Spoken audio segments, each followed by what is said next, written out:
Assalamualaikum warahmatullahi wabarakatuh.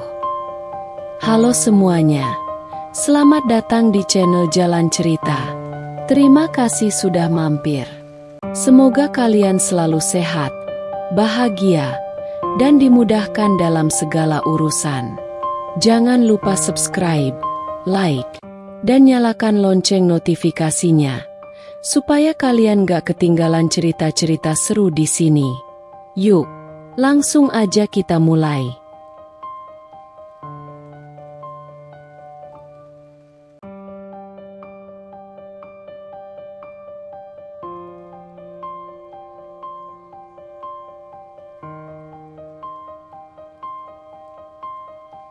Mentang-mentang anak tukang warteg, teman-temanku mengira aku tukang masak di restoran bintang 5. Semuaku buat syok saat tahu akulah bos pemilik restoran. Namaku Laras. Aku lahir dan tumbuh besar di gang sempit yang bahkan tak pernah disebut dalam peta kota. Rumahku berdempetan dengan tembok-tembok kusam dan atap seng yang berderit kalau hujan turun. Ibuku pemilik warteg kecil yang tak pernah sepi dari bau gorengan, sambal, dan keringat para pekerja kasar yang jadi pelanggan setia kami. Sejak kecil, aku sudah terbiasa bangun subuh, membantu ibu menyiapkan dagangan, memotong cabai, mencuci beras, membersihkan ayam, lalu berangkat sekolah dengan bau bumbu masih melekat di tubuhku. Setiap hari aku datang ke sekolah dengan seragam yang masih sedikit lembab karena baru sempat dijemur semalaman, sepatu bekas pemberian tetangga, dan rambut yang kuikat seadanya. Teman-temanku, mereka datang dengan parfum mahal, sepatu putih mengilap, dan kotak makan berisi roti impor dan buah potong dari supermarket. Mereka tak pernah benar-benar menganggapku ada. Kadang mereka bisik-bisik, kadang terang-terangan. Ih, anak tukang warteg, pasti bajunya bau minyak goreng. Hahaha, kamu kalau dekat dia bisa pingsan deh, baunya sambal banget. Kau yakin punya masa depan, Laras? Udah nasibmu kayak ibumu aja nanti, ngupas bawang sampai tua. Mereka menertawakanku setiap hari, setiap waktu, tapi aku hanya diam. Aku tidak menangis. Aku juga tidak membalas. Karena sejak kecil aku tahu, menangis tidak akan mengubah hidup. Marah hanya akan membuatku tampak lemah. Maka aku diam. Dan dalam diamku, aku menanam dendam.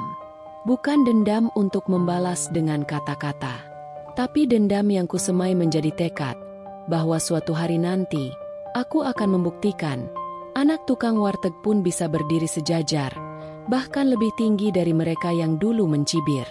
Aku akan jadi sukses. Aku akan punya nama. Dan yang paling penting, aku akan membuat ibu bangga. Karena dari semua orang di dunia, hanya ibulah yang tak pernah meremehkanku. Jalan ke sana tak mudah. Dunia tak pernah ramah pada orang miskin. Tapi aku sudah terlalu terbiasa bertahan dalam panas dapur warteg dan dinginnya penghinaan. Jika aku kuat di sana, aku pasti bisa melawan dunia. Dan inilah kisahku. Kisah gadis yang tumbuh dari bau sambal dan luka, lalu berjuang membangun masa depan. Dengan genggaman penuh harap dari seorang ibu, dan keyakinan bahwa takdir bisa ditulis ulang oleh tangan sendiri. Setiap pagi sebelum adzan subuh berkumandang, aku sudah terjaga. Bukan karena alarm, tapi karena suara panci besar yang digeser ibu, dan bau tumisan bawang putih yang memenuhi rumah. Rumah kami kecil, nyaris tanpa sekat, jadi dapur dan tempat tidur seperti satu ruang yang sama. Kadang, aku terbangun dengan mata perih karena asap cabai. Tapi aku sudah terbiasa. Aku tidak mengeluh. Sejak umur 8, aku sudah jadi tangan kanan ibu di warteg. Pekerjaanku jelas, mencuci beras, membersihkan ayam, mengulek sambal, dan kadang-kadang berdiri di depan etalase melayani pelanggan saat ibu harus ke pasar. Tanganku penuh bekas luka kecil, karena pisau, karena minyak panas, karena tergesa-gesa. Tapi luka-luka itu, entah bagaimana, membuatku merasa hidup. Karena setiap kali aku menatap cermin, aku tahu, aku sedang berjuang. Seragam sekolahku sering masih lembab saat kupakai, karena hanya sempat dicuci malam sebelumnya dan dijemur sekenanya. Tapi aku tetap memakainya dengan bangga. Meski baunya tak pernah benar-benar lepas dari minyak goreng dan bumbu dapur, aku tak pernah malu. Meski teman-teman menjauh dengan alibi, gak tahan baunya, aku tetap duduk di bangku paling depan dan mengangkat tangan saat guru bertanya.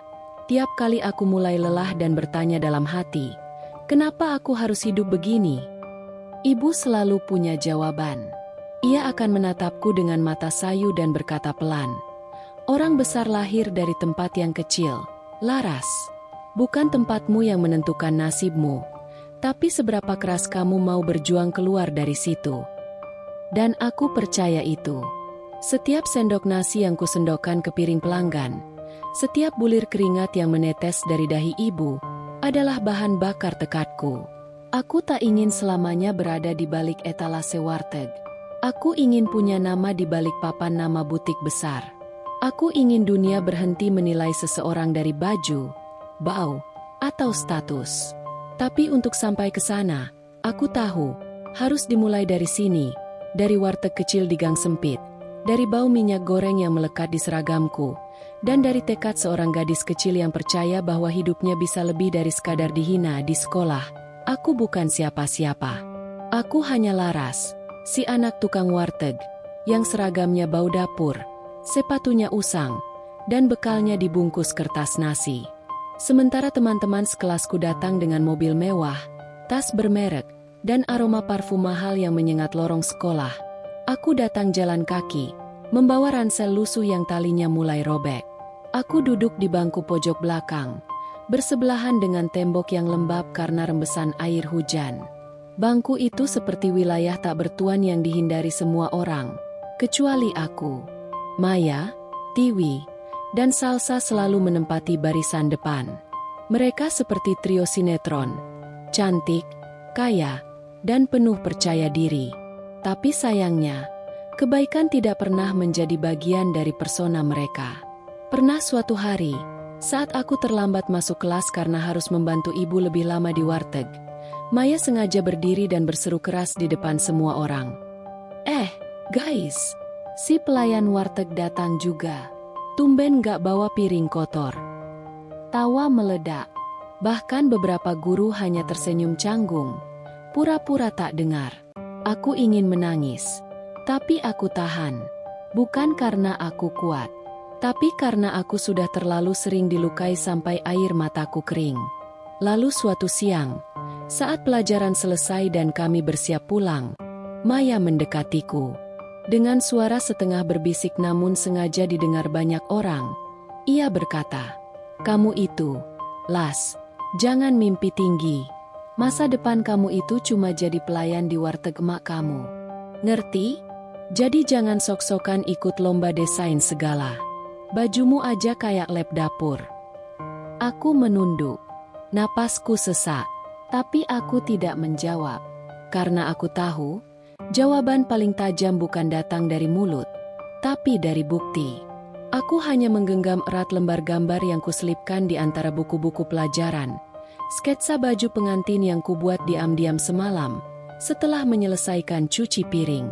Hari itu aku pulang dengan langkah lunglai.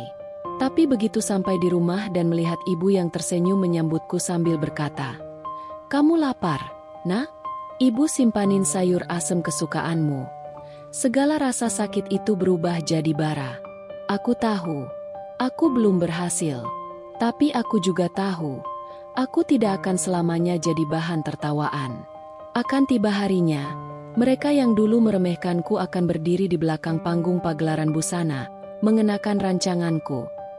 Aku tak tahu bagaimana rasanya punya sahabat, punya teman yang bisa diajak tertawa, saling berbagi rahasia, atau sekadar curhat soal hal sepele. Di sekolah, aku selalu duduk di pojok. Tak ada yang peduli jika aku hadir atau absen. Yang mereka tahu, aku anak warteg, si bau minyak, si baju kumal, si murahan.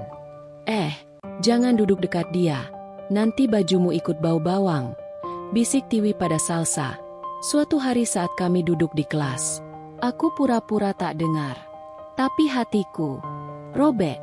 Aku menunduk, pura-pura membaca buku, padahal huruf-huruf di halaman sudah kabur oleh air mataku sendiri. Aku ingat pulang ke rumah sore itu dengan langkah berat. Ibu sedang mengulek sambal, tangannya belepotan cabai merah. "Kenapa wajahmu murung begitu, Laras?" tanya ibu lembut.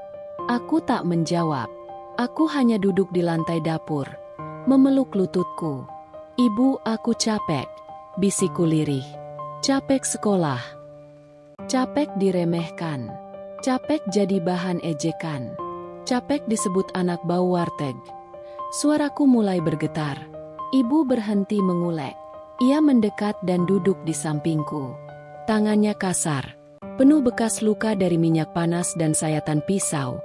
Tapi pelukannya hangat sekali. "Laras, dengar ya," katanya sambil menatap mataku dalam-dalam. Orang yang mencela itu tak tahu rasanya bangun jam 3 pagi untuk bantu ibunya cuci piring. Mereka tak tahu nikmatnya bisa beli beras dari hasil jual nasi uduk 5.000 seporsi.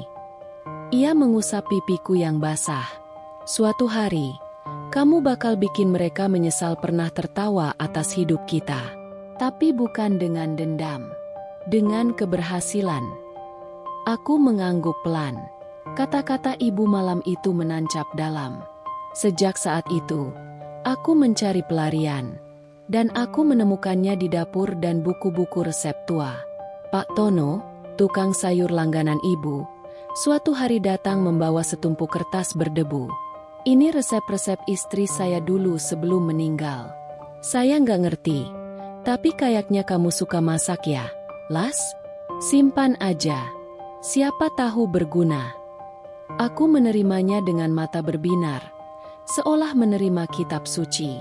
Setiap malam, setelah dapur bersih dan warteg ditutup, aku duduk di lantai sambil membaca resep-resep itu dengan senter kecil.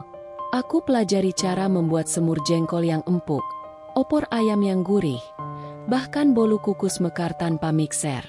Kadang sambil mencatat di buku tulis bekas yang masih tersisa beberapa lembar. Kadang sambil membayangkan wajah-wajah yang mengejekku suatu hari mencicipi masakanku tanpa tahu siapa yang membuatnya. Jika aku butuh referensi, aku ke warung internet sewaan. Rp1.000 per 15 menit. Kadang aku harus memilih, beli gorengan atau beli waktu internet. Dan aku selalu memilih yang kedua. Satu malam, ibu memergokiku sedang menonton tutorial masak ayam panggang bumbu rujak di warung internet. Ia berdiri di pintu dengan kantong belanja di tangan. "Kamu ngapain, Las? Jam segini belum tidur?" Aku menoleh, tersenyum canggung. "Lihat resep, Bu. Mau coba bikin besok?" Ibu tertawa kecil. Ya ampun, anak ibu ini. Masih kecil udah mikir besar. Tapi hati-hati ya. Jangan terlalu keras sama diri sendiri. Kamu masih 16 tahun.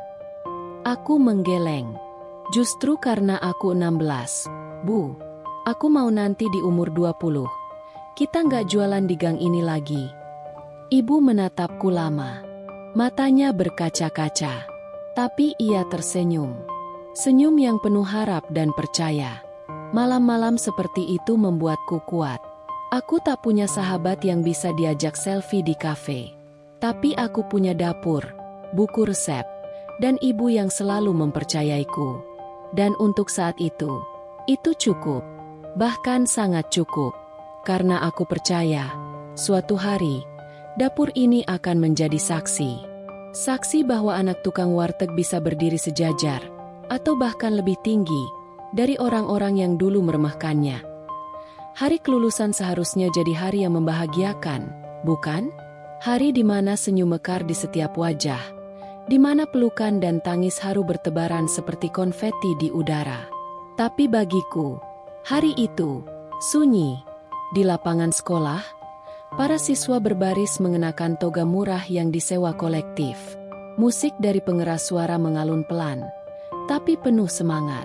Para guru berdiri di panggung sambil tersenyum bangga, menatap anak-anak didik mereka satu persatu. Maya, Tiwi, dan Salsa berselfie sambil tertawa keras. Bahkan sebelum namanya dipanggil, Maya sudah bersorak kegirangan. "Yuk, Foto dulu bareng kita. Tapi jangan ajak si bau dapur ya. Nanti fotonya gagal manis. Kata Tiwi sambil melirik ke arahku dan tertawa. Aku hanya berdiri mematung di pojok lapangan.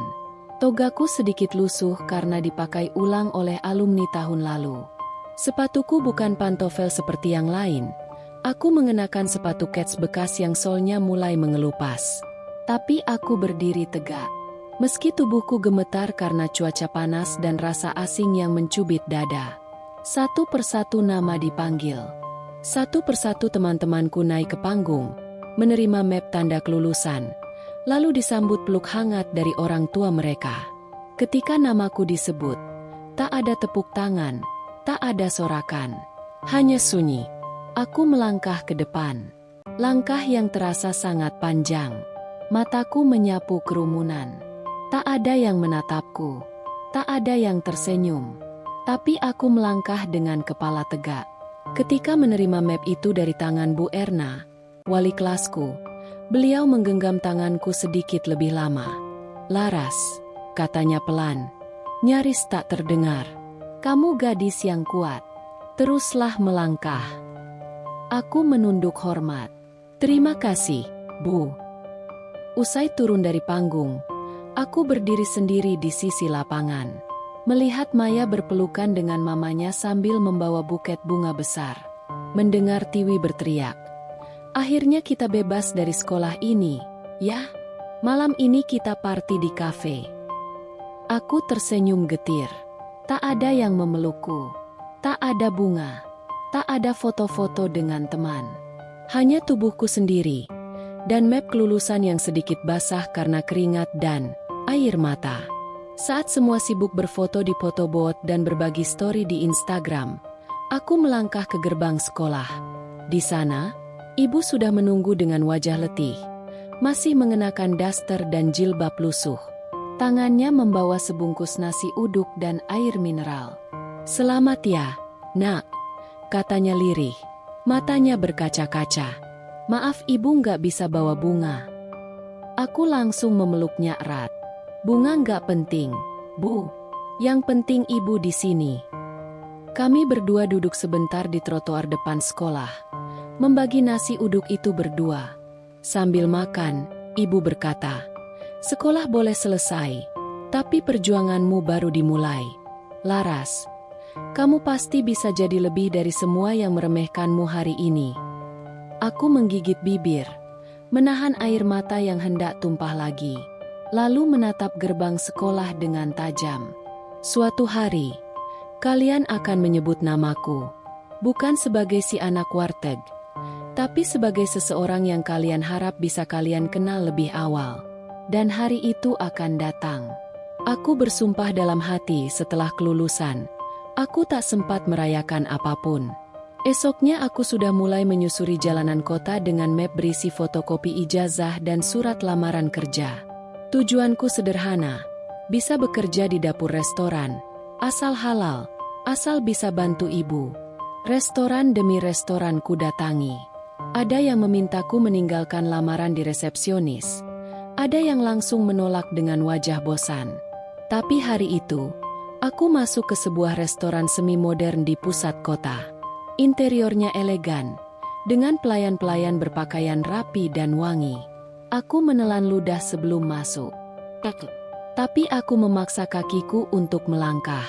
Seorang wanita berambut lurus sebahu dengan seragam formal menyambutku di meja depan. Di dadanya tertera tulisan, "Nadia, HRD." "Ada perlu apa?" tanyanya singkat, menatapku dari atas ke bawah. "Saya mau melamar sebagai asisten dapur, Bu. Ini berkas saya." Ia mengambil mapku tanpa senyum, lalu membukanya. Tak sampai 1 menit, dia menutupnya kembali. "Maaf ya, penampilan kamu kurang meyakinkan untuk restoran kami." Aku menunduk, mencoba bersikap sopan. "Saya bisa kerja keras, Bu. Saya biasa bantu di dapur warteg ibu saya dari kecil. Saya juga sudah terbiasa masak." Dia menyela dengan nada tajam, nyaris menghina. "Dengar ya, kami butuh orang yang tahu standar dapur profesional, Bukan yang bau sambal dan tahu goreng. Kamu tuh terlalu kampungan buat restoran kami. Dadaku langsung sesak. Aku berdiri kaku seperti patung. Kata-katanya menyayat harga diriku seperti pisau yang digores pelan-pelan ke kulit. Tapi, saya mau belajar. Bu, saya mau. Ia meletakkan map itu di meja, lalu mendorongnya ke arahku. Maaf, kami butuh yang sesuai image. Coba cari tempat lain, ya. Aku mengangguk pelan, mengumpulkan serpihan harga diri yang berserakan di lantai. Lalu keluar dari restoran itu dengan langkah cepat. Begitu sampai di trotoar, aku berhenti. Kutarik napas dalam-dalam. Langit mendung, angin dingin menusuk. Aku menatap langit. Mataku basah. Satu tetes air mata jatuh. Lalu dua. Lalu deras. Aku menunduk, menggigit bibir, menahan isak agar tak terdengar. Orang-orang lewat di sekitarku. Tak ada yang peduli. Tak ada yang tahu bahwa di balik jaket murahan dan sepatu robek ini, ada gadis yang sedang patah hati. Bukan karena cinta, tapi karena dunia yang begitu kejam pada orang kecil sepertiku. Aku duduk di pinggir jalan. Map lamaran itu kugenggam erat. Kertasnya mulai lecek. Sudutnya sobek. Tapi tekadku belum. Kalau aku menyerah sekarang, maka mereka benar. Tapi aku tidak akan menyerah. Aku harus bangkit. Harus lebih kuat dari ini. Aku berdiri lagi. Dan melangkah. Mata masih sembab. Tapi langkahku semakin pasti. Sebab aku tahu, jalan menuju impian tak pernah ramah untuk mereka yang lahir dari bawah. Tapi justru karena itulah, aku harus sampai ke puncak. Beberapa hari setelah rentetan penolakan itu, aku duduk termenung di warung kecil dekat terminal. Di tangan, map lamaran yang sudah lecek. Di dompet, hanya tersisa uang cukup untuk makan sehari. Aku menatap ke jalan yang padat. Merasa dunia ini terlalu sempit untuk orang seperti aku. Tapi entah bagaimana, di papan pengumuman reot dekat halte, mataku menangkap selebaran kusam yang tertempel dengan selotip hampir copot. Kursus masak gratis untuk pemuda tidak mampu diselenggarakan oleh komunitas dapur rakyat.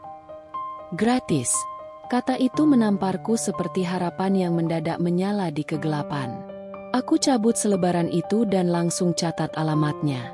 Tempatnya bukan sekolah kuliner mewah. Hanya sebuah bangunan semi permanen di pinggiran kota, dengan peralatan seadanya. Tapi para pengajarnya nyata. Chef Sukarlawan, ibu-ibu mantan juru masak hotel, bahkan ada satu yang pernah kerja di kapal pesiar. Aku masih ingat hari pertama. Nama kamu siapa, Nak? Tanya seorang ibu parubaya. Berkemeja putih lusuh tapi matanya tajam dan penuh kasih. Laras. Bu, saya anak pemilik warteg. Saya belum pernah ikut kursus sebelumnya. Ibu itu tersenyum. Laras, bukan soal kamu pernah atau tidak, tapi seberapa besar kamu mau belajar. Di sini, semua orang sama, bukan siapa-siapa yang ingin jadi seseorang. Dan di sanalah perjalanan baruku dimulai. Setiap hari, aku datang pagi-pagi, membantu menyapu lantai sebelum pelatihan dimulai. Kadang aku jadi tukang cuci piring dulu, kadang memotong sayur ratusan gram untuk latihan plating. Tapi aku belajar tentang bagaimana membuat saus dasar, tentang pentingnya suhu minyak, tentang plating makanan bukan sekadar mempercantik, tapi menyampaikan rasa. Di sela waktu istirahat, aku curi-curi lihat catatan orang lain, mencatat lebih banyak resep. Kadang aku pinjam buku dari perpustakaan komunitas yang hanya punya 2 rak.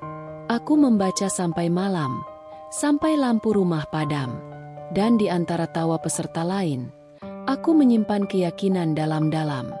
Suatu hari nanti, tangan yang dulu hanya tahu memotong bawang buat sambal, akan menyajikan hidangan di atas piring porselen restoran bintang 5. Kursus itu memang tak memberiku ijazah besar, tapi ia memberiku sesuatu yang lebih penting, keberanian, keyakinan, dan skill yang tak bisa diremehkan. Ketika semua orang meremehkanku karena status sosial, Komunitas kecil itulah yang pertama kali berkata, "Kami percaya kamu bisa." Dan untuk pertama kalinya dalam hidupku, aku mulai percaya pada diriku sendiri. Hari pertama magang, aku berdiri kaku di dapur restoran Prama, restoran kelas menengah yang cukup terkenal di pusat kota. Seragamku kebesaran, sepatuku murahan, dan aku bisa merasakan pandangan sinis dari para karyawan lain. Chef utama, Pak Rudi, lelaki bertubuh besar dengan wajah selalu tampak murung, hanya melirikku sekilas. "Laras, ya," gumamnya, "anak magang dari komunitas itu." Aku mengangguk. Ia mengangkat alis, lalu menatapku dari atas ke bawah. "Lihat tanganmu. Tangan kasar. Dari warteg, ya?" Aku mengangguk lagi, kali ini dengan kepala tertunduk. Tapi dalam hati, aku berkata, bukan tanganku yang harus indah, tapi masakanku. Hari-hari awal terasa seperti neraka. Aku dijadikan pesuruh, disuruh bersihkan lantai dapur yang penuh minyak, buang sampah organik yang baunya menusuk, bahkan harus mencuci peralatan yang seharusnya bukan tugasku. Suatu hari, aku salah potong wortel. Ukuran julienne-nya tidak konsisten. Chef Rudi marah besar. Ia berteriak di depan semua orang. "Buta kamu? Ini dapur, bukan tempat main masak-masakan anak kampung." Semua tertawa. Aku hanya bisa berdiri diam, menggigit bibir agar air mataku tidak jatuh. Puncaknya, suatu malam saat dapur ramai, aku menjatuhkan sendok plating dari nampan karena tanganku terlalu gemetar. Chef Rudi langsung melempar piring kosong ke arahku. Pecah di lantai. Serpihannya nyaris mengenai kakiku. "Keluar kalau nggak bisa kerja. Restoran ini bukan tempat buang-buang waktu buat si miskin yang mimpi ketinggian." Aku pergi ke gudang, menangis diam-diam. Tapi aku tidak keluar. Aku kembali bekerja. Malam-malam setelah pulang magang, aku masih menyempatkan diri masuk dapur komunitas. Kupungut bahan sisa yang masih layak dari restoran, sepotong ayam tak terpakai, daun basil yang layu, sedikit keju parut. Di sana, aku bereksperimen. Kadang gagal, kadang asin, kadang gosong. Tapi aku terus mencoba. Karena aku tahu, orang besar tidak tumbuh dari pujian, tapi dari rasa sakit yang membentuknya. Di buku catatanku, aku menulis satu kalimat dengan huruf kapital. Aku akan membuktikan bahwa anak warteg juga bisa masak di dapur hotel bintang 5. Dan meski malam terasa panjang, walau tubuh lelah dan mata sembab, aku tetap berdiri. Karena aku tahu, setiap luka di sini akan menjadi bumbu rahasia dalam hidangan suksesku nanti. Setelah berbulan-bulan bekerja di dapur Prama, aku merasa hampir putus asa. Setiap hari aku merasa seperti ada yang menghalangi jalanku, seperti ada yang memandang rendah kemampuan dan impianku. Namun, sebuah kesempatan yang tak terduga datang saat aku bekerja lembur di akhir pekan. Chef Rudi memberi tugas ekstra, meminta aku untuk mengirimkan bahan-bahan ke restoran bintang 3 yang berada di seberang kota. Aku hanya mengangguk. Meskipun dalam hati, aku tahu bahwa ini bisa menjadi peluang besar. Restoran bintang 3 itu, Le Parisienne, adalah tempat yang selalu kuimpikan. Sebuah restoran mewah dengan reputasi tinggi, tempat di mana para chef terbaik bertarung untuk menunjukkan kemampuan mereka. Aku hanya bisa melihatnya dari jauh, tapi kali ini aku berada di dalamnya, di dapur yang bersih, rapi, dan penuh aroma masakan yang menggugah selera. Saat aku masuk, tanganku yang kotor dari dapur sebelumnya, rasanya seperti tak layak memegang bahan-bahan segar yang ditata rapi di meja. Aku berusaha tampil biasa, menghindari pandangan para koki di sana. Namun, mataku bertemu dengan matanya, Chef Alina. Dia tidak tinggi, tapi ada ketegasan dalam setiap langkahnya. Rambutnya yang terikat rapi, wajahnya yang keras, dan caranya berbicara, membuatku merasa seperti ada sesuatu yang berbeda. Chef Alina mendekat. Matanya tajam menilai aku dari ujung kepala hingga ujung kaki. "Kamu dari mana?" Tanyanya dengan suara dingin. Dari dapur Prama, Chef. Jawabku pelan. Ia mengangkat alis. Sepertinya tidak terlalu terkesan. Dapur Prama? Kamu magang di sana? Aku mengangguk. Perasaan gugup mulai melanda. Aku tahu, ini adalah kesempatan yang sangat berharga. Kalau aku gagal, aku mungkin akan kehilangan semuanya. Lalu, dia melangkah lebih dekat lagi, menatapku dalam-dalam. Bau tanganmu dan tatapan matamu ada yang berbeda. Kamu bukan hanya bekerja, kamu mencintai apa yang kamu lakukan, bukan? Aku terdiam. Tidak ada yang pernah mengatakan itu sebelumnya. Tidak ada yang pernah melihatku seperti ini. Semua orang hanya melihatku sebagai anak warteg yang tak akan bisa lebih dari itu. Aku mengangguk. Suara serak di tenggorokan. Ya, Chef. Saya mencintainya. Chef Alina menghela napas panjang, lalu memberikan senyuman tipis yang sulit kuartikan. Kamu ingin belajar lebih banyak, kan? Kamu punya potensi, tapi kamu harus berani lebih banyak lagi. Aku menatapnya dengan mata terbuka lebar. Saya ingin lebih, Chef. Dengan tatapan yang seolah sedang menguji kesungguhan hatiku, Chef Alina akhirnya berkata, "Oke, kalau begitu, mulai besok kamu akan ikut kursus intensif dan bekerja di dapur kami. Kamu akan belajar langsung dari para chef profesional." Hatiku berdegup kencang.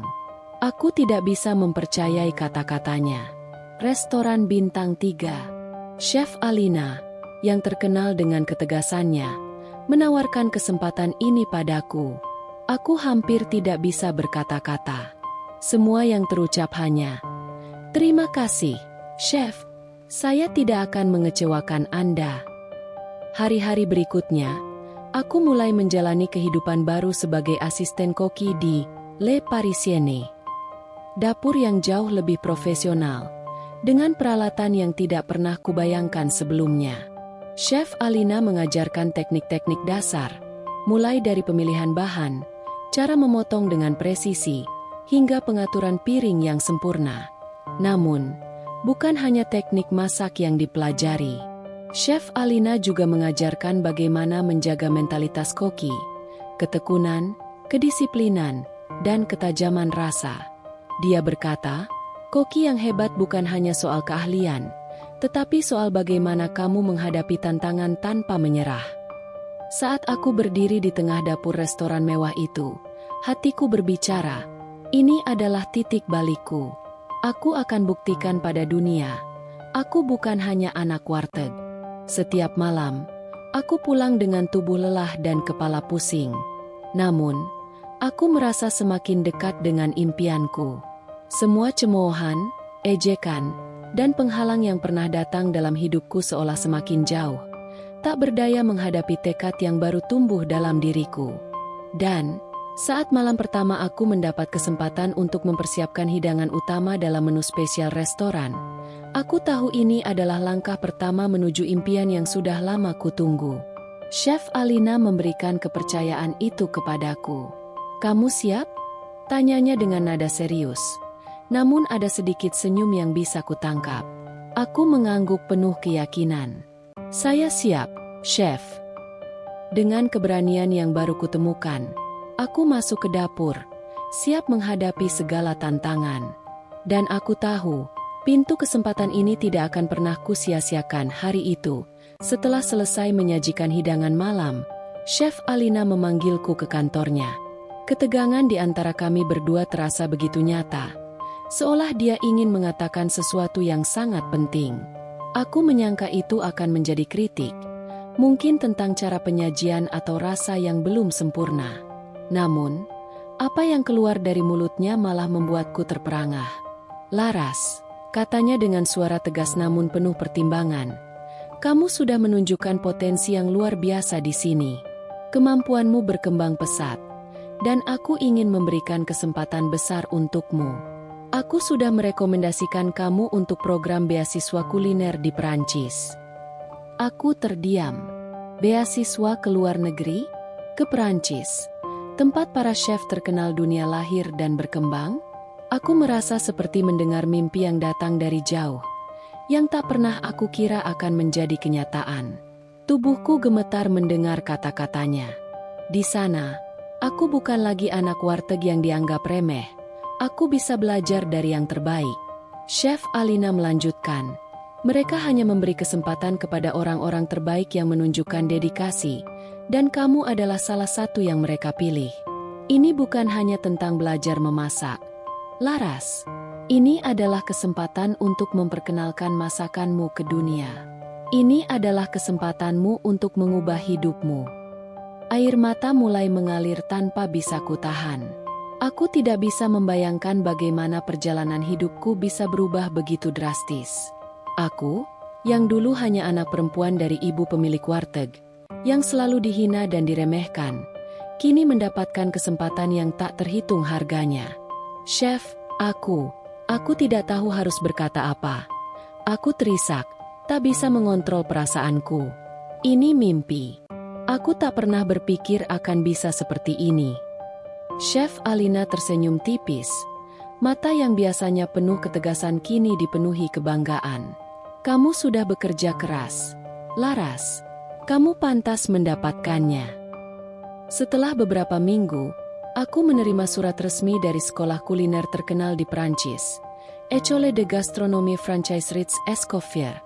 Surat itu adalah tanda bahwa aku akan memulai petualangan baru di tanah yang jauh. Petualangan yang tidak hanya akan mengubah cara aku memasak, tetapi juga cara aku memandang dunia.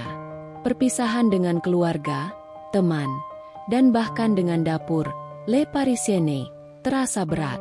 Aku berpelukan erat dengan Chef Alina sebelum berangkat, dan dia berkata, "Ingat, Laras, jangan pernah lupakan siapa dirimu, dari mana kamu berasal. Jangan biarkan dunia mengubah kamu menjadi seseorang yang berbeda. Bawa dirimu, bawa rasa masakanmu, dan jadilah dirimu sendiri." Kata-katanya tetap menghantui pikiranku sepanjang perjalanan ke Perancis. Aku ingat bagaimana ibuku memelukku di pelabuhan. Air matanya jatuh tanpa suara. "Laras, jangan lupa kembali. Apapun yang kamu capai di sana, rumahmu ada di sini," katanya dengan suara bergetar. 3 tahun di Perancis adalah perjalanan yang penuh tantangan. Hari pertama aku tiba, aku langsung terkesima oleh suasana dan keindahan Paris. Namun, begitu aku memasuki dunia kuliner yang sesungguhnya, rasanya seperti memasuki medan perang. Para chef yang lebih tua, lebih berpengalaman, sering memandangku dengan keraguan. Mereka melihatku sebagai gadis dari negara kecil yang tidak tahu apa-apa tentang seni kuliner internasional. Tapi aku tidak mundur. Setiap hari, aku bangun pagi-pagi, belajar teknik baru, berlatih plating dengan sempurna, dan mendalami filosofi masakan yang sudah berusia ratusan tahun. Aku belajar dari setiap kegagalan. Setiap kali rasa masakanku tidak sesuai ekspektasi, aku kembali ke dapur, memperbaiki dan mencoba lagi. Aku tahu, ini adalah kesempatan yang tak akan datang 2 kali. Suatu malam, ketika aku sedang bekerja sendirian di dapur, Chef Dupont, salah satu mentor paling terkenal di sekolah itu, menghampiriku. Dia memandangku dari ujung kepala hingga ujung kaki, lalu berkata, "Laras, kamu tahu kenapa aku memilih kamu untuk tugas ini?" Aku menggelengkan kepala. "Tidak, Chef." Dia tersenyum dengan nada yang penuh makna. "Karena kamu punya ketulusan dalam masakanmu. Kamu tidak datang ke sini hanya untuk belajar resep. Kamu datang untuk memahami inti dari kuliner itu sendiri. Rasa yang datang dari hati." Aku merasa seperti dipukul keras di dada. Kata-katanya seperti membuka pintu baru dalam diriku. Masakan bukan hanya soal teknik dan bahan. Masakan adalah tentang jiwa yang dituangkan ke dalam setiap hidangan. Selama 3 tahun, aku tidak hanya belajar dari para maestro dunia, tetapi aku juga belajar banyak tentang diriku sendiri. Setiap kali aku merasa ingin menyerah, aku teringat dengan tekad yang dulu kumiliki saat di dapur Prama. Aku mengingat bagaimana ibuku mengajarkan untuk selalu bekerja keras dan pantang menyerah. Di akhir program, aku dinobatkan sebagai salah satu mahasiswa terbaik, dan aku menerima kesempatan untuk bekerja di beberapa restoran bintang Michelin di Paris. Dunia kuliner sudah mengakui keberadaanku, dan aku tahu, ini adalah awal dari perjalanan panjang yang masih harus kutempuh. Saat kembali ke Indonesia setelah 3 tahun, aku merasa seperti orang yang berbeda. Aku membawa banyak ilmu, bukan hanya tentang masakan, tapi tentang keberanian untuk mengejar impian tanpa rasa takut. Saat aku kembali ke dapur, Le Parisienne, dan melihat Chef Alina, aku merasa sangat bersyukur. Aku tahu, tanpa kesempatan yang dia beri, aku tidak akan berada di sini. Aku tahu kamu akan sukses, katanya sambil tersenyum bangga. Aku membalas senyum itu dengan penuh rasa terima kasih. Ini bukan hanya tentang aku, Chef. Ini juga tentang mereka yang percaya padaku, bahkan saat aku merasa tidak layak. Dunia kuliner dan hidupku telah berubah, tapi aku tak akan pernah lupa dari mana aku berasal dan perjuangan yang membawaku sampai ke sini. Ini baru permulaan, dan aku tahu, perjalanan ini tidak akan pernah berhenti. 3 tahun di Perancis membawa banyak perubahan dalam hidupku. Aku kembali ke Indonesia dengan penuh kepercayaan diri, bukan hanya sebagai seorang koki, tetapi sebagai seorang wanita yang tidak takut lagi untuk mengejar impian. Namun, meskipun aku membawa ilmu dan pengalaman dari luar negeri, tantangan terbesar justru menanti di tanah airku sendiri. Aku pulang dengan membawa tabungan yang tidak seberapa, dan warisan ibu yang meski tidak banyak, tetap memberiku harapan. Aku tahu, ini adalah langkah besar yang tak akan pernah aku sesali. Dengan uang itu, aku memutuskan untuk membuka restoran kecil yang akan mengubah cara pandang orang terhadap masakan rumahan. Aku memutuskan untuk membuka restoran dengan nama Dapur Laras. Konsepnya sederhana namun penuh makna. Makanan rumahan ala warteg yang diubah menjadi hidangan modern dengan sentuhan internasional. Aku ingin menggabungkan cita rasa yang akrab dengan lidah orang Indonesia, namun dengan presentasi yang lebih elegan, lebih berkelas. Pembangunan restoran itu bukan hal yang mudah. Aku menyusun anggaran, memilih lokasi yang strategis, dan merancang menu dengan hati-hati. Setiap detail, mulai dari desain interior hingga pilihan bahan, aku pertimbangkan dengan cermat. Aku ingin menciptakan tempat yang bukan hanya sekadar tempat makan, tetapi sebuah pengalaman, di mana pelanggan bisa merasakan kehangatan rumah dalam setiap suapan. Saat pertama kali memasuki gedung yang telah diubah menjadi Dapur Laras, aku hampir tak percaya. Semua kerja keras dan perjuanganku selama ini terasa terbayar. Namun, di balik kebanggaanku, ada ketakutan yang mendalam. Apakah orang-orang akan menerima konsep baru ini?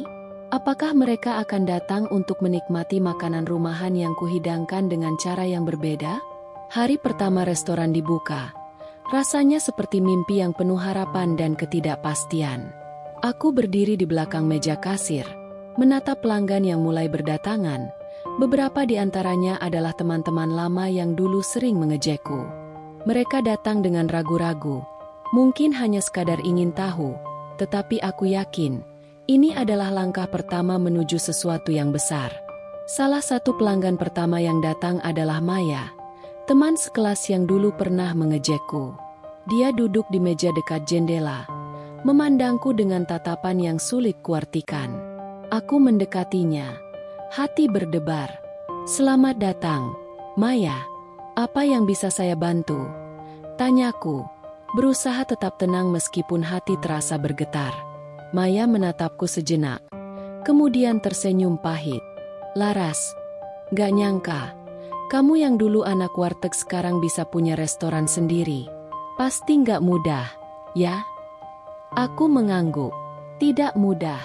Tapi apa yang kita dapatkan dengan mudah, pasti tidak akan bertahan lama. Dia tertawa pelan. "Aku dulu salah menilai kamu. Ya, maaf." Aku tersenyum, mencoba menahan air mata yang hampir saja keluar. "Tidak perlu minta maaf. Semua yang terjadi membuatku jadi lebih kuat. Maya memesan beberapa hidangan dari menu, dan aku tahu ini bukan hanya tentang makanan. Ini adalah kesempatan untuk menunjukkan kepadanya dan juga kepada dunia bahwa aku bukanlah anak warteg yang bau sambal itu. Aku lebih dari itu. Beberapa bulan setelah restoran dibuka, dapur Laras mulai mendapatkan perhatian lebih banyak. Mulai dari influencer kuliner hingga pengunjung biasa, mereka semua tertarik untuk mencicipi makanan yang disajikan dengan konsep yang tak biasa. Namun, di balik popularitas yang mulai tumbuh, aku tahu ada tantangan besar yang harus dihadapi. Bertahan di dunia kuliner tidaklah mudah. Setiap hari aku harus memastikan kualitas masakan tetap konsisten, pelayanan terbaik diberikan kepada pelanggan, dan biaya operasional tetap terkendali. Aku bekerja tanpa henti, seringkali pulang larut malam, meninjau persediaan bahan makanan, berbicara dengan koki, dan merancang menu baru. Namun, setiap tantangan itu terasa lebih mudah ketika aku melihat senyum puas di wajah pelanggan. Ada rasa kebanggaan tersendiri ketika mereka menikmati setiap hidangan yang kusemburkan dengan penuh cinta dan ketulusan. Dan di setiap malam saat aku melihat restoran itu penuh, aku tahu bahwa ini adalah buah dari perjuanganku yang tak kenal lelah. Suatu malam, setelah restoran tutup dan semua pelanggan pulang, aku berdiri di dapur, menatap keluar jendela. Cahaya lampu kota memantul di permukaan kaca, menciptakan bayangan panjang di dinding restoran. Aku merasa lelah, tapi di saat yang sama, aku juga merasa damai. Dapur Laras telah menjadi lebih dari sekadar restoran bagiku. Ini adalah simbol perjalanan panjang yang telah aku tempuh. Dari anak yang dihina di sekolah, menjadi gadis yang bekerja keras di dapur, hingga akhirnya berdiri di sini, di tempat yang dulu aku impikan. Restoran ini adalah bukti bahwa tidak ada yang tak mungkin jika kita mau berjuang. Hari itu, aku berdiri di balik dapur dengan tekad yang lebih kuat dari sebelumnya. Aku tahu, perjalanan ini belum berakhir. Banyak tantangan yang masih menanti, tetapi aku siap menghadapinya. Dapur ini adalah rumah baruku, dan aku tidak akan pernah menyerah. Awalnya, semuanya terasa sempurna. Aku merancang restoran ini dengan sepenuh hati, mengubah makanan rumahan ala warteg menjadi hidangan yang bisa dinikmati di tempat yang lebih elegan, namun tetap mempertahankan rasa otentiknya.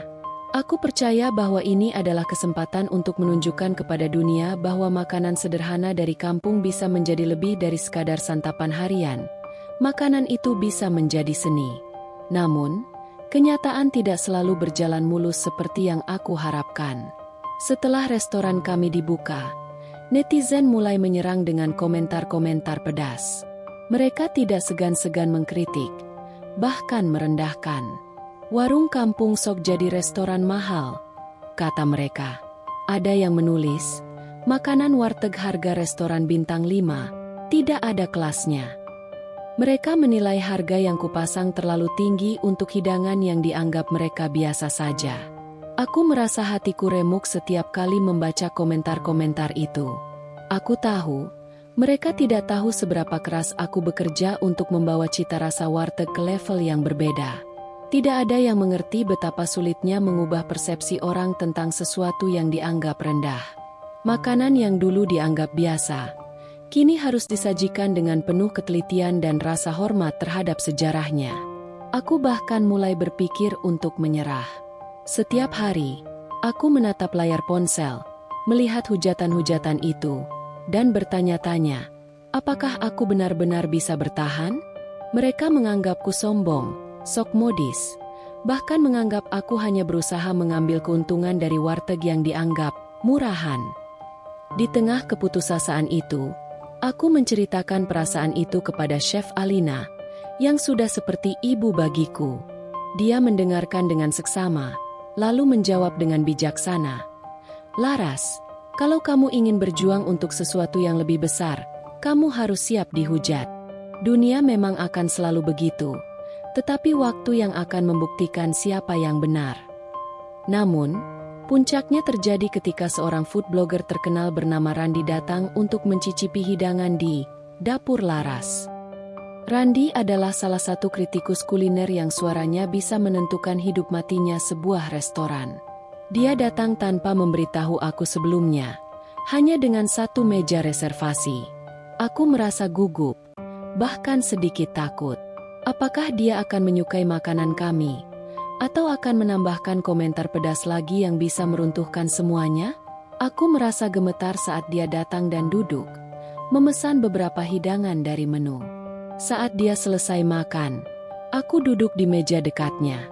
Randi menatapku dengan senyum tipis. Aku menunggu, menahan napas.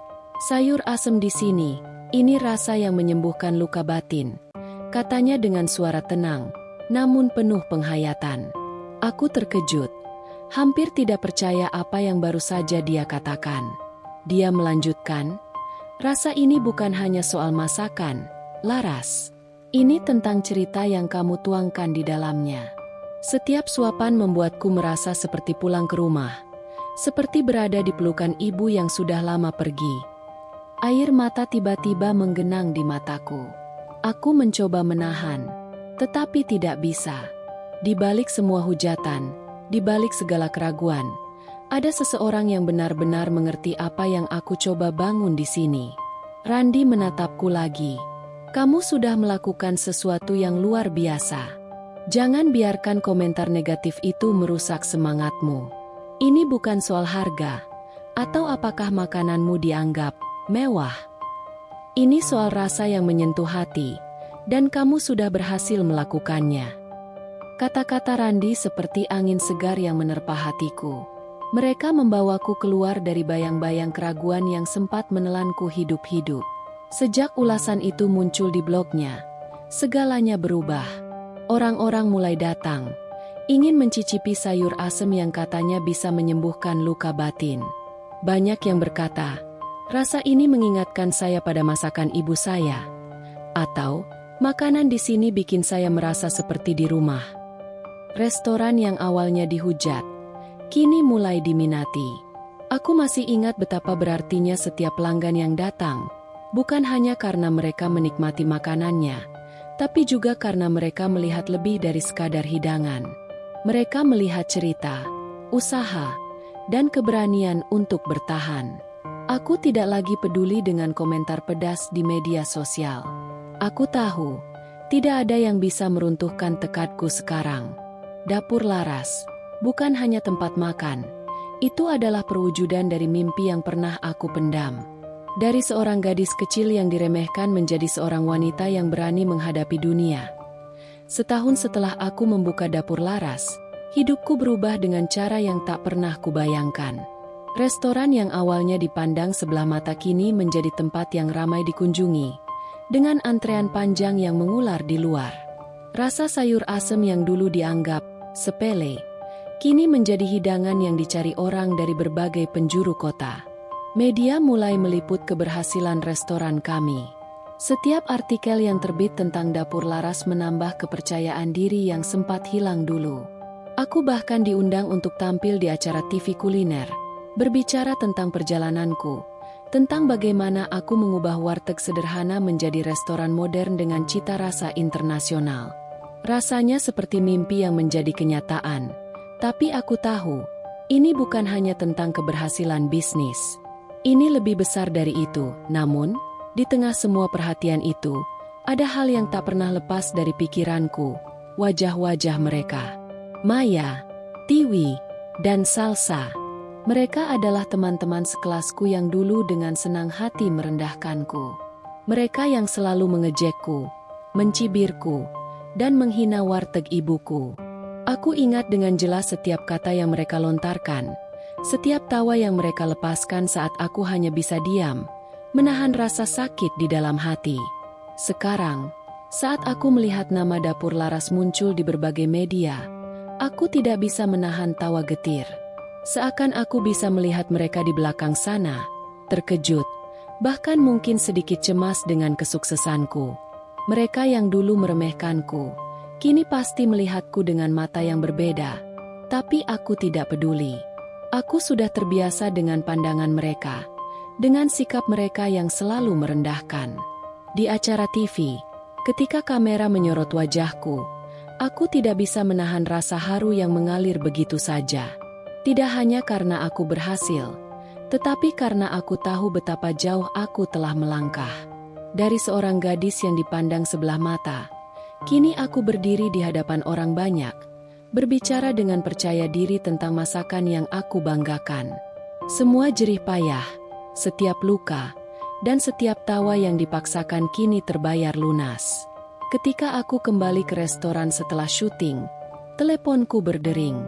Itu adalah pesan dari salah satu mantan teman sekolahku. Tiwi. Pesan itu singkat, hanya beberapa kata. Laras, bisa kita bicara? Aku ingin minta maaf. Aku tidak tahu apa yang kurasakan saat itu. Apakah kesal, terluka, atau sekadar merasa bingung. Tentu saja, aku masih ingat betapa merendahkannya dia dulu. Tetapi aku juga tahu, hidup sudah mengajarkanku untuk lebih besar hati. Aku membalas pesannya. Tentu, Tiwi, kalau ada yang perlu dibicarakan. Kami sepakat untuk bertemu di dapur Laras.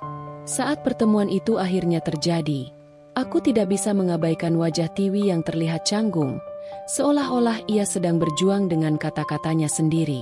Dia duduk di meja yang biasa aku duduki, dan aku bisa melihat rasa malu di matanya. Dia membuka pembicaraan. Laras, aku tahu ini agak terlambat, tapi aku minta maaf. Dulu aku banyak salah menilai kamu. Aku hanya menatapnya, mencoba menahan berbagai emosi yang datang. Ada perasaan yang campur aduk, sedih, kecewa, bahkan sedikit ingin tertawa. Namun, aku memilih untuk tetap tenang. Kenapa sekarang, Tiwi? Apa yang membuatmu ingin datang sekarang? Setelah semua ini? Tiwi terdiam sejenak, lalu berkata, aku lihat kamu sekarang. Aku lihat restoranmu. Semua yang kamu capai. Dan aku merasa aku harus meminta maaf. Dulu, aku pikir kamu tidak akan pernah berhasil, tapi ternyata kamu lebih dari itu. Kamu berhasil membuktikan bahwa kita tidak perlu terlahir dari keluarga kaya untuk sukses. Aku menarik napas dalam-dalam, berusaha menenangkan diriku. Terima kasih atas permintaan maafmu. Tapi aku sudah lama memaafkan semua itu. Aku sudah lama belajar bahwa hidup bukan tentang apa yang orang lain pikirkan tentang kita. Itu tentang apa yang kita lakukan dengan apa yang kita punya. Kami duduk dalam diam beberapa saat, hanya ditemani oleh riuhnya pelanggan yang menikmati hidangan mereka. Di dalam hatiku, aku merasa seolah-olah aku telah menutup bab yang panjang dari masa lalu. Sebuah bab yang penuh dengan hinaan, cemoohan, dan ketidakpastian. Tiwi akhirnya berkata, Aku bangga padamu, Laras. Kamu sudah membuktikan semuanya. Aku hanya tersenyum tipis. Itu bukan soal kebanggaan, Tiwi. Itu soal mimpi yang aku percayai, dan kerja keras untuk mewujudkannya. Aku tidak pernah membutuhkan pengakuan dari siapapun. Aku hanya perlu percaya pada diriku sendiri. Pertemuan itu berakhir dengan sebuah pelukan singkat. Tiwi pergi dengan rasa malu dan penyesalan, sementara aku duduk kembali di kursiku, memandangi restoran yang kini penuh dengan pengunjung. 2 cabang baru, 1 impian yang tercapai. Aku tahu, hidupku tidak hanya tentang dapur Laras. Ini adalah perjalanan dari seorang gadis kecil di gang sempit yang dihina, menjadi seorang wanita yang berani menantang dunia. Aku sudah membuktikan semuanya, bukan hanya untuk mereka yang merendahkan, tetapi untuk diriku sendiri. Hari itu restoran dapur Laras dipenuhi tamu-tamu penting. Beberapa dari mereka adalah food critic terkenal, influencer, dan pengusaha ternama yang datang untuk mencicipi hidangan yang telah mengubah dunia kuliner kota ini. Udara di dalam restoran terasa lebih elegan dari biasanya, dengan aroma masakan yang memikat dan pelayan yang sigap bergerak dari meja ke meja. Aku baru saja selesai menyapa beberapa tamu ketika pintu restoran terbuka lebar, dan 3 wanita melangkah masuk. Semua mata langsung tertuju pada mereka, Maya, Tiwi, dan Salsa. 3 wajah yang pernah menghina dan merendahkanku di masa lalu, kini berdiri di hadapan aku. Mereka mengenakan gaun mewah, dengan riasan wajah sempurna, dan setiap gerakan mereka penuh dengan keanggunan yang jelas menunjukkan status sosial mereka yang tinggi. Mereka terlihat seperti tamu VIP yang sudah biasa hidup dalam kemewahan. Begitu kontras dengan diriku yang dulu hanya anak warteg kecil di gang sempit. Aku terdiam sejenak, merasa ada getaran asing di dalam dadaku. Maya memandang sekeliling restoran dengan ekspresi penuh keangkuhan. Lalu matanya berhenti di arahku. Dia tersenyum, senyum yang tidak tulus, lebih mirip senyuman sinis yang hanya aku yang bisa memaknai. Dia berbisik dengan suara cukup keras, cukup agar aku bisa mendengarnya. Kasihannya, si Laras kerja jadi pelayan restoran masih miskin ya. Tiwi dan Salsa tertawa pelan, dan untuk sesaat, seluruh ruangan terasa seperti melambat. Aku bisa merasakan pandangan mereka yang memandang rendah. Seperti dulu ketika mereka menganggap aku tidak akan pernah bisa lebih dari seorang anak warteg. Aku menarik napas dalam-dalam, berusaha menenangkan diriku. Tidak ada lagi air mata yang akan aku sia-siakan untuk mereka. Tidak ada lagi luka yang akan aku biarkan menguasai hati. Aku sudah melewati banyak hal lebih berat dari sekadar komentar mereka. Dengan langkah tenang, aku berjalan menuju meja mereka. Tidak ada ekspresi marah, tidak ada kekesalan. Hanya ketenangan yang kutanamkan dalam diriku. Ketika aku sampai di meja mereka, aku tersenyum ramah, meskipun ada perasaan pahit yang menggigit di dalam hati. Selamat siang, Maya, Tiwi, Salsa, kataku dengan suara yang jelas dan tenang. Selamat datang di dapur Laras. Senang bisa melayani kalian hari ini. Maya terkejut. Jelas sekali dia tidak mengira aku akan datang menghampiri mereka. Mungkin dia berharap aku hanya akan bersembunyi di balik dapur atau pergi dari restoran begitu dia tiba. Tapi aku tidak akan memberi mereka kepuasan itu. Apa yang bisa saya bantu? Untuk mulai? Tanyaku, menahan senyum lebar yang hampir keluar begitu saja. Tiwi, yang biasanya selalu berusaha menjadi yang paling cerdas di antara mereka, langsung terdiam. Salsa pun terlihat canggung, seolah-olah mereka tidak tahu bagaimana harus bersikap. Maya, di sisi lain, mencoba untuk tetap menjaga citra angkuhnya. Namun, aku bisa melihat keraguan di matanya, sedikit ketegangan yang muncul di sana. Kami ingin mencoba menu spesial hari ini, jawab Maya. Suaranya terdengar sedikit lebih rendah dari biasanya. Kau bisa rekomendasikan sesuatu yang cocok untuk kami? Aku mengangguk, mengingatkan diriku sendiri untuk tetap profesional, meskipun ada beban emosional yang terasa begitu berat. Tentu, Maya, untuk kalian, saya rekomendasikan dapur Laras signature menu. Kami memiliki hidangan sayur asem dengan twist modern, dan juga rendang yang kami masak dengan teknik sauce fried. Saya yakin kalian akan menyukainya. Aku lalu memberi instruksi kepada pelayan untuk mempersiapkan pesanan mereka, sambil terus menjaga senyum di wajahku. Saat aku berbalik untuk meninggalkan meja mereka, aku sempat mendengar bisikan lagi, kali ini dari Tiwi. Kenapa sih, Laras? Apa kamu nggak merasa malu? Kamu hanya pelayan di restoran yang kamu bangun sendiri. Suaranya terdengar lebih rendah, namun penuh dengan penilaian. Aku berhenti sejenak, menatap mereka dengan mata yang penuh keyakinan. Aku tidak merasa malu, Tiwi. Aku bangga bisa berada di sini, bisa melakukan apa yang aku cintai. Tidak peduli apa yang kalian pikirkan tentangku. Dengan itu, aku meninggalkan meja mereka.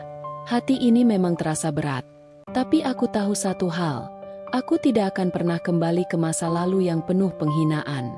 Tidak ada lagi rasa takut atau cemas akan apa yang orang lain katakan. Aku sudah lebih dari sekadar anak warteg. Ketika aku kembali ke dapur, aku hanya bisa tersenyum pada diriku sendiri. Aku telah melewati semua itu, dan kini, mereka yang dulu merendahkanku, akhirnya datang ke restoran yang aku bangun dengan kerja keras dan impian. Mungkin mereka tidak mengerti sekarang, tetapi suatu hari nanti, mereka akan tahu. Aku tidak hanya bertahan, aku berhasil. Dan lebih dari itu, aku telah menemukan apa yang benar-benar penting, percaya pada diri sendiri. Aku berjalan pelan menuju meja mereka, hatiku berdebar kencang. Walau semua tampak biasa di luar, di dalam hatiku ada kegelisahan yang sulit untuk disembunyikan.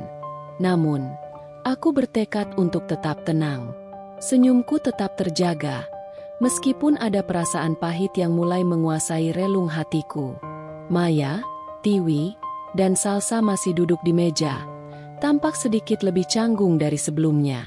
Mereka sedang bercakap-cakap, tapi ketika aku mendekat, mereka langsung terdiam. Aku tahu betul bahwa mereka tidak mengira aku akan datang langsung ke meja mereka untuk menyajikan hidangan. Tapi, aku tak ingin menyerah pada rasa takut atau keraguan yang dulu sering mereka tanamkan dalam diriku. Hari ini, aku adalah pemilik restoran ini, dan aku akan memberikan yang terbaik, terutama untuk mereka. Selamat siang, Bu Maya, Bu Tiwi, Bu Salsa, kataku dengan suara yang lembut namun pasti. Ini menu spesial kami. Disajikan langsung oleh saya sendiri, pemilik restoran ini.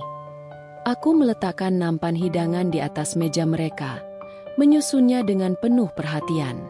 Di atas piring ada sayur asem yang aku modifikasi dengan bahan-bahan segar dan presentasi modern yang elegan. Di sebelahnya, rendang yang dimasak dengan teknik sauce fried, dipadukan dengan kentang goreng yang disusun rapi, dan sedikit hiasan edible flowers yang memberikan kesan mewah pada hidangan sederhana itu. Semua ini adalah rasa rumah, tetapi dengan sentuhan keahlian yang aku pelajari bertahun-tahun lamanya. Maya memandang hidangan itu dengan tatapan ragu, sementara Tiwi dan Salsa hanya diam, seolah menunggu reaksi dari temannya yang biasanya menjadi pemimpin dalam kelompok mereka. Aku tetap berdiri di sana, menunggu mereka untuk mencicipi. Tidak ada keraguan yang akan menghalangi aku untuk memberikan hidangan terbaik yang aku bisa. Aku tahu betul bahwa ini bukan hanya tentang makanan, tapi juga tentang menunjukkan siapa aku sekarang. Maya akhirnya mengambil sendok dan mencicipi sayur asem pertama. Raut wajahnya yang sebelumnya penuh dengan kecemasan perlahan berubah menjadi terkejut. Ia mencoba menahan ekspresi, tapi sulit untuk disembunyikan. Begitu juga dengan Tiwi, yang biasanya penuh percaya diri, mulai mengalihkan pandangannya ke Salsa. Ini enak sekali, Maya akhirnya berkata, suaranya terputus-putus. Ia mencoba untuk tetap terlihat angkuh, tapi kegembiraan dalam suaranya tak bisa disembunyikan. Tapi, ini warteg, kan? Kenapa bisa seperti ini? Aku hanya tersenyum, tidak menjawab. Aku tahu, kata-kata mereka yang dulu menganggap remeh aku kini terbalaskan dengan cara yang paling sederhana, melalui cita rasa yang bisa mereka nikmati. Itu adalah kemenangan kecilku, yang lebih berharga dari segalanya. Tiwi mencoba mencicipi rendang, dan ekspresinya pun berubah. Ini rendang yang berbeda, ujarnya dengan terkejut. Kelembutannya luar biasa. Tidak seperti yang aku bayangkan sama sekali. Salsa hanya diam, namun matanya tidak lepas dari hidangan di depannya. Aku tahu, dalam hati mereka, ada perasaan yang bergejolak, mungkin rasa malu, mungkin juga kekaguman. Namun aku tidak peduli. Aku sudah cukup melalui perjalanan panjang ini untuk tahu bahwa kini, aku berhak mendapatkan pengakuan yang dulu aku impikan. Aku berdiri di sana, tak mengucapkan kata-kata lebih, hanya membiarkan mereka menikmati hidangan itu.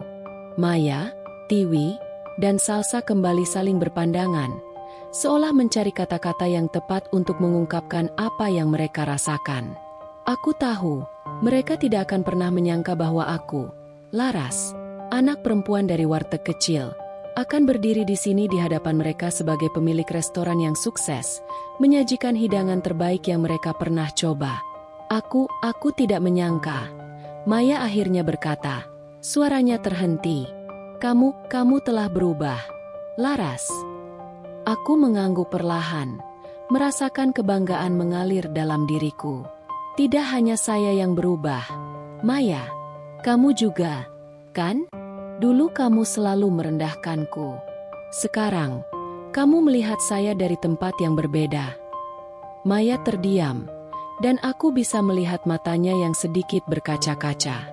Tiwi dan Salsa hanya menundukkan kepala. Mungkin merasa tidak ada lagi yang bisa mereka katakan. Aku memutuskan untuk meninggalkan mereka dengan rasa kemenangan ini. Saat aku berbalik menuju dapur, sebuah perasaan lega mengalir di dalam dadaku. Aku telah membuktikan sesuatu, bahwa tidak ada yang bisa mengukur sejauh mana seseorang bisa berkembang, hanya karena asal-usul mereka. Kini, mereka yang dulu menghinaku harus menelan kenyataan bahwa aku sudah sampai di tempat yang mereka kira takkan pernah kucapai. Wajah mereka memucat saat aku berdiri di depan mereka, menunggu reaksi yang mungkin saja tak terduga. Maya, Tiwi, dan Salsa, 3 wanita yang dulu sering mengejekku, kini duduk diam, menatap hidangan di meja dengan ekspresi yang tak dapat mereka sembunyikan. Aku bisa merasakan perubahan di udara, sesuatu yang tak terucapkan, namun jelas terasa. Salsa adalah yang pertama kali membuka mulut, meskipun suaranya terdengar tercekat, seolah kata-kata itu sulit keluar. Laras, kamu pemiliknya. Aku hanya mengangguk pelan, senyumku tetap tenang, meskipun di dalam hatiku ada perasaan campur aduk yang sulit dijelaskan. Aku tidak merasa perlu membuktikan apapun lagi pada mereka. Cukup aku tahu, inilah hasil dari semua kerja keras dan pengorbanan yang telah kulalui. Tak perlu caci maki, tak perlu kata-kata pedas. Hanya senyum tenang yang bisa aku berikan. Ya, saya pemiliknya, kataku. Suara aku tidak gemetar sedikit pun. Selamat menikmati hidangannya. Salsa terdiam. Matanya membelalak seolah tidak bisa menerima kenyataan. Maya dan Tiwi saling memandang. Wajah mereka pucat, seolah semua cemoohan yang mereka lontarkan dulu kembali menghantui mereka. Mereka yang dulu selalu menganggapku rendah, kini melihatku sebagai seseorang yang telah mencapai sesuatu yang mereka kira takkan pernah kulakukan. Tiwi, yang biasanya penuh dengan keangkuhan, mengalihkan pandangannya. Aku tidak tahu harus berkata apa. Laras, ujarnya akhirnya dengan suara pelan, hampir seperti bisikan. Kamu benar-benar berhasil. Aku tidak membalas. Tidak perlu ada kata-kata panjang. Aku hanya berdiri di sana, memberi mereka waktu untuk menyerap kenyataan yang mereka hadapi. Aku tahu, kata-kata tidak akan mengubah apapun. Mereka harus melihatnya sendiri, merasakannya sendiri, untuk benar-benar mengerti. Maya yang sebelumnya dengan lancang berbicara tentang diriku, kini hanya bisa diam.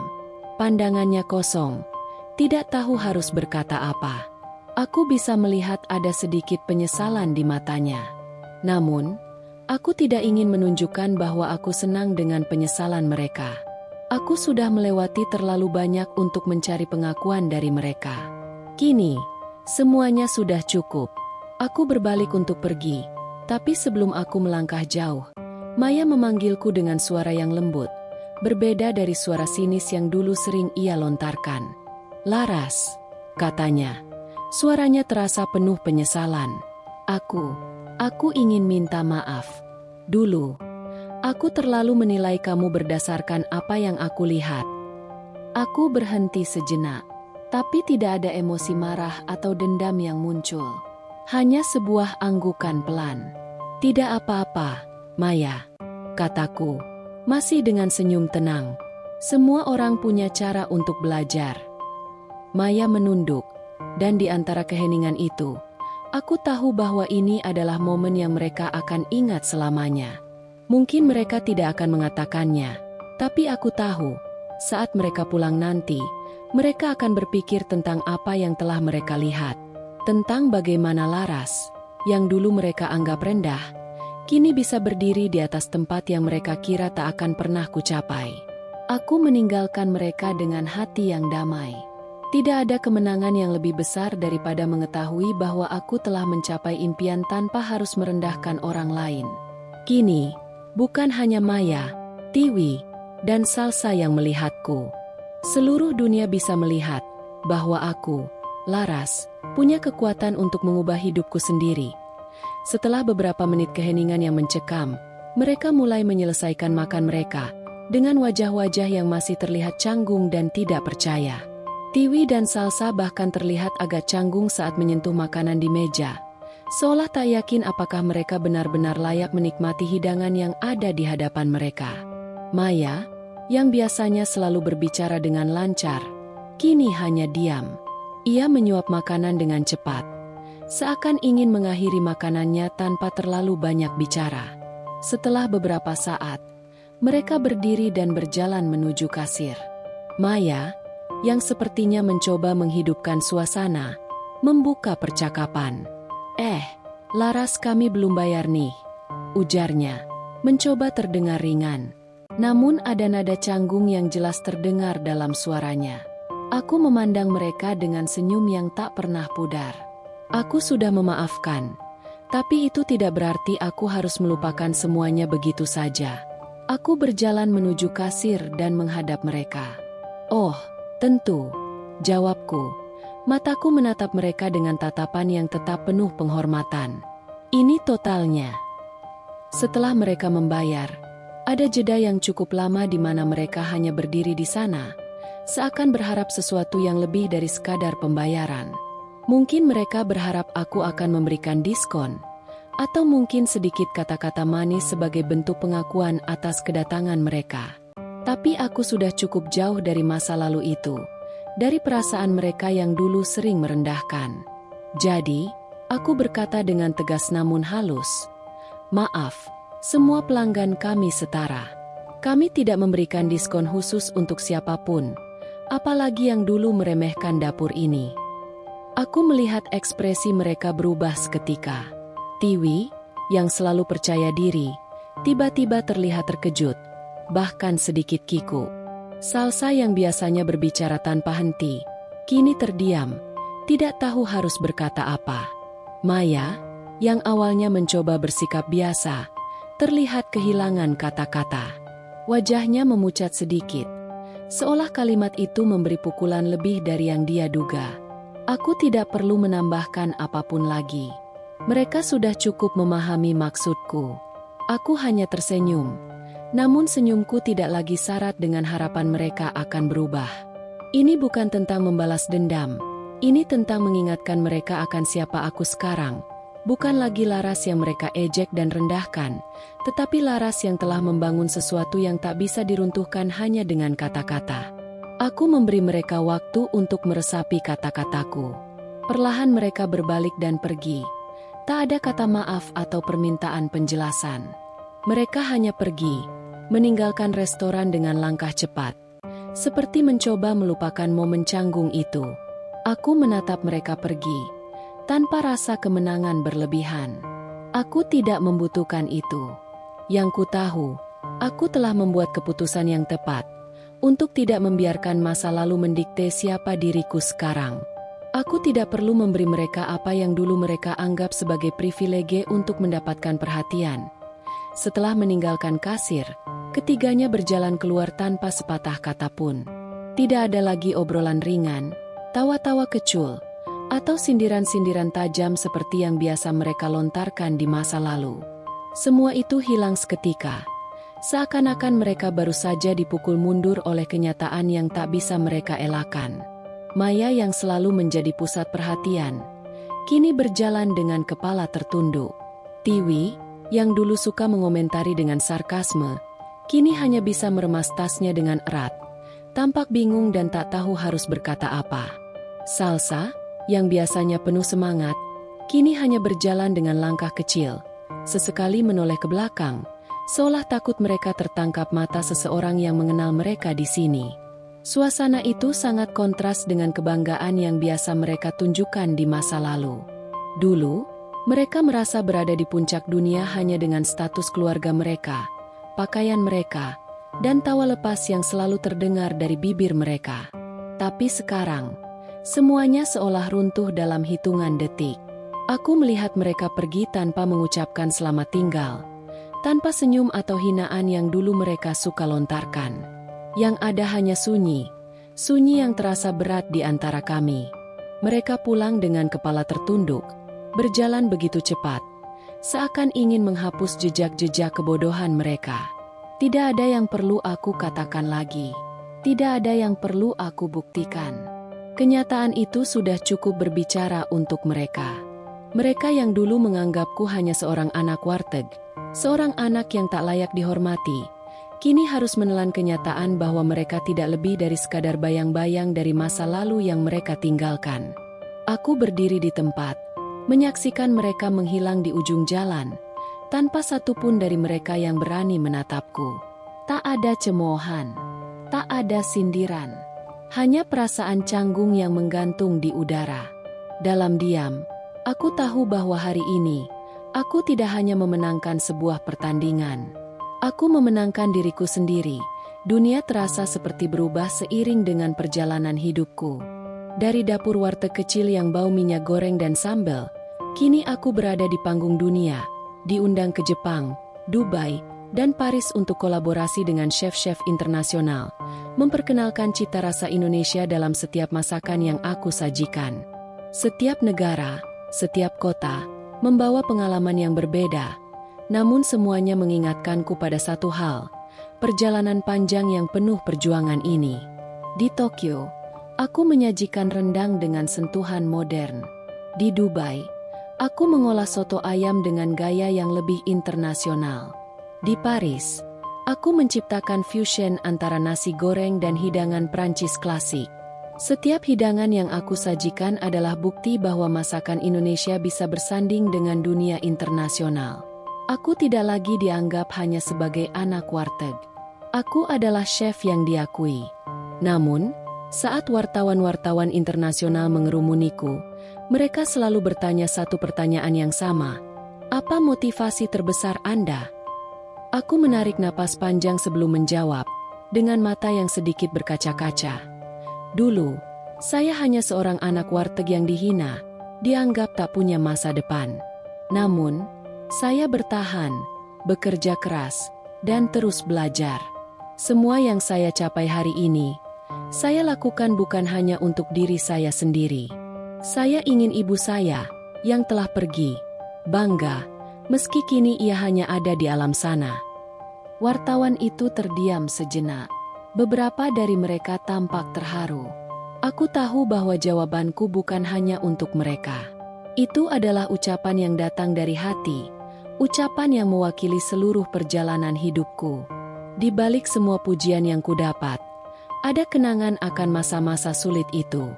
Masa-masa ketika aku dianggap tak lebih dari sekadar anak warteg yang bau sambal.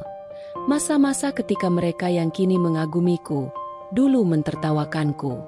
Setiap langkahku menuju kesuksesan adalah balasan untuk semua hinaan yang pernah kuterima. Aku melihat foto ibu yang selalu aku bawa dalam dompet. Wajahnya yang penuh kasih sayang dan perjuangan. Aku ingin ibu tahu bahwa aku sudah berhasil. Aku ingin ia tahu bahwa usaha dan doa-doanya tidak sia-sia.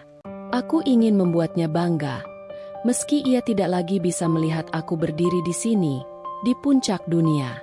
Setiap kali aku berdiri di depan tamu-tamu internasional, mengenakan apron dan menciptakan hidangan khas Indonesia, aku merasa ibu ada di sampingku.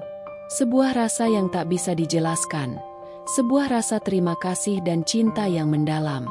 Aku tahu, dimanapun ibu berada, ia pasti tersenyum. Dan aku, Laras yang dulu hanya anak warteg di gang sempit, kini telah mengukir namaku di dunia kuliner internasional. Aku tak pernah membalas mereka dengan kebencian. Aku biarkan kesuksesanku yang berbicara. Karena kadang, cara paling elegan membalas penghinaan adalah dengan menjadi seseorang yang mereka tak pernah sangka. Saat mereka melihatku sekarang, aku tahu bahwa ada ratusan hal yang mereka pikirkan. Mereka tidak bisa membayangkan bagaimana aku bisa mencapai semua ini. Bagaimana aku bisa dari sekadar anak warteg yang mereka hina dan remehkan, menjadi wanita yang kini memiliki restoran dengan cabang-cabang di kota besar dan bahkan di luar negeri. Namun aku tidak pernah ingin mereka tahu apa yang telah kulalui. Aku tidak ingin mereka merasakan kemenangan dari setiap langkah yang telah aku ambil. Karena bagi mereka yang dulu meremehkan, melihatku berdiri di atas dunia ini sudah cukup menjadi balasan. Aku tidak memerlukan kata-kata. Tidak perlu mencaci atau menunjukkan betapa sakitnya aku dulu saat mereka mengejekku. Aku hanya perlu berdiri tegak, dengan senyum sederhana, dan membiarkan dunia tahu siapa aku sekarang. Karena, kadang, cara terbaik untuk membalas penghinaan adalah dengan membuktikan bahwa mereka salah. Dengan menjadi seseorang yang mereka tidak pernah bayangkan, yang bahkan mungkin mereka anggap tak mungkin ada. Dan kini, aku adalah bukti bahwa setiap orang yang pernah dihina, dipandang sebelah mata, atau dianggap tak pantas, bisa bangkit dan menunjukkan kepada dunia bahwa keberhasilan bukanlah milik orang-orang yang sempurna, tetapi milik mereka yang terus berjuang meskipun semua orang meragukan mereka. Aku tidak perlu mengatakan apapun. Kesuksesanku sudah cukup berbicara.